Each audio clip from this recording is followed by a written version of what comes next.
Click the bell icon to get latest videos from Ekeeda. Hello friends, today we will discuss about the data blocks that are being bad in nature, that are being lost data and damaged, which cannot be repaired and that has to be replaced within the backup data. So how to implement this bad blocks recovery or manually and automatically within the disk we will discuss, and after that what is hard error and that is different from the soft error we will know.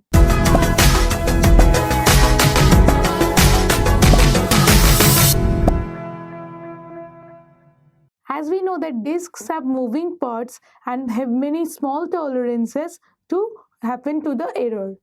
As that we know that the disk head has a very thin cushion of airing before the platter it started, so it often occurs from head crashes and prone to have more errors or failures. Sometimes the errors are complete, that is a disk need to be replaced and cannot be repaired at all. So the new data that is being stored in the disk might be a copy from the backup on a new disk. Sometimes some sectors are being getting repaired only a part of the disk, not as a whole disk, and sometimes some blocks of this disk comes at a manufacturing defect from the factory. This type of disks are known as bad blocks. So this disk handling must be very crucial important while we are handling the data disk allocation to the memory system. Some operating system includes very simple system with IDE controllers which handle these bad blocks manually. Now handling this manually bad blocks will involve the first is to scan the total disk at the time of disk formatting to find the actual bad blocks and then mark them or flag them as unusable so that the disk cannot be allocated on that particular block. In other way, this unallocation of that particular data will not allow that normal operation duration. If any blocks are considered bad, then a special type of program must be run to tell the controller that to block the programs and lock them away. Now, the bad blocks data are generally considered to be lost because they cannot be repaired. Now, some systems control these bad blocks more sophisticatedly or automatically. They contains a list of bad blocks for that particular disk. This list comes from the factory and it spreads over the life of the disk. Now, whenever the disk finds that is a bad block is happening and the block is being locked and damaged, then we can replace this block with another block that is being maintained by the particular disk. Now we can use the process of sector sparing or forwarding. In this way, some spare sectors are kept aside this disk too if the bad blocks are there, so they need to be replaced with these spare sectors inside that disk. So now the sectors are being copied all the data from the bad blocks so that the data are not being lost. So while handling automatically this type of bad blocks within the spare sectors can handle the following information. First, say for an example, the operating system tries to keep read and logical block 87. Now it finds that disk formatting of a low level one, that the block is a bad one. Now it reports the operating system that about the bad block. Now the operating system will log the block and generally copy its contents to the spare sectors.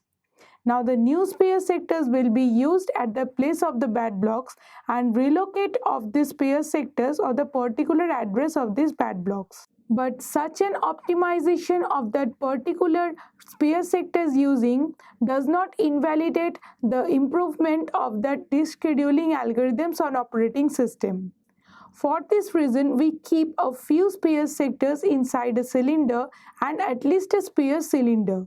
So whenever there is a bad block we found by the ECC, that is error coding checking system, so we can tell that we can give and allocate a spare sector from the same cylinder if possible. Now another approach that is from sector sparing or forwarding is known as sector slipping. Here for an example, we want and find a bad block on block 87. Now we found a new spare sector that is found in the first one at 202. So we want to map all the way from 87 to 202, that is knock them down at all one spot. So first the 202's content is copying to a spare sector. Next the content of 201 is copied to 202. Next 200's content is copied to 201 until and unless it is done till 18 is got copied to 19 number of block. It is done so because the 18 number of block can be freed up so that the 17 can be get moved to the 18. So this is known as sector slipping because we are slipping the sectors in such a way that the contents can be get moved just to write its available block. So after the 18 it gets freed, the contents of the bad block 87 or 17 is get copied to the number 18 block. So in this way, sector slipping can save the memory access time that will need to reach from 17 to 202 rather than from 17 to 18. However, it suffers from exact numbers of content copying from these numbers, that is 17 to 202 all the way mapping. Now this handling of bad blocks is not done always automatically because of the main reason that the data is being stored into the bad blocks are generally lost. So whenever we are considering a soft error, that is the copying of the data block on the bad block to the spare sector, pi sector sparing or slipping, then we can use the data and soft error can be recovered. But at the hard error, that is an unrecoverable error which happen in the terms of bad blocks, that generally comes from factory default defects, then these disks need to be replaced and the data error that is been occurred by hard error had to be intervened by this humanly manually. So in this way bad blocks are handled manually as well as automatically in the operating systems generation. Thank you for watching this video. Stay tuned with Ekeeda and subscribe to Ekeeda.